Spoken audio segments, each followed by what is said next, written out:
আমি কিছুদিন আগে গুগলের সিইও সুন্দর পিছে একটা ইন্টারভিউ দেখছিলাম। সো ইন্টারভিউয়ার তার কাছে খুব সুন্দর একটা কোয়েশ্চেন করে যে, "আপনি তো এখন গুগল I/O অ্যানাউন্সমেন্ট করে দিয়েছেন। সো VO 3 দেন Gemini Pro ভার্সন আরো অনেক কিছু সেখানে অ্যানাউন্স করা হয়েছে। গুগল Zoom এর যা আছে আরকি গুগল Meet এর বিভিন্ন ফিচারস। সো এখন আপনার নতুন প্ল্যান কি?"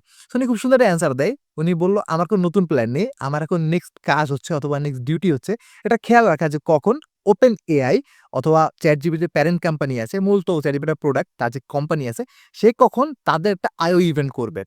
কারণ সে মনে করে ChatGPT তার সবচাইতে বড় কম্পিটিশন এবং এটা কিন্তু সত্য। Gemini অথবা Google এর সবচাইতে বড় কম্পিটিটর হচ্ছে এখন OpenAI অথবা ChatGPT। পাশাপাশি আরো আছে DeepSeek আছে, Perplexity আছে এবং এরকম আরো অনেক কিছু আছে। Claude, Microsoft এর Copilot। গোনাতে গেলে এখন অনেক লম্বা লিস্ট হয়ে যাবে। আমি গোনাচ্ছি না। বাট মূলত কথা কি জানেন? তারা একজন আরেকজনের কম্পিটিশনে এতটা ব্যস্ত যে তাদের কম্পিটিশন কারণে সুবিধা কিন্তু আমরা পাচ্ছি। তারা একে অপরের সাথে যত বেশি কম্পিটিশন বৃদ্ধি করবে, তারা কিন্তু মানুষের জন্য সবকিছু ফ্রি করে দেওয়া শুরু করবে অথবা প্রত্যেকটা ফিচার এভেইলেবল করে দেওয়া শুরু করবে। যেটা কিন্তু আপনার আমার জন্য সাধারণ মানুষের জন্য সবচাইতে বড় সুবিধা।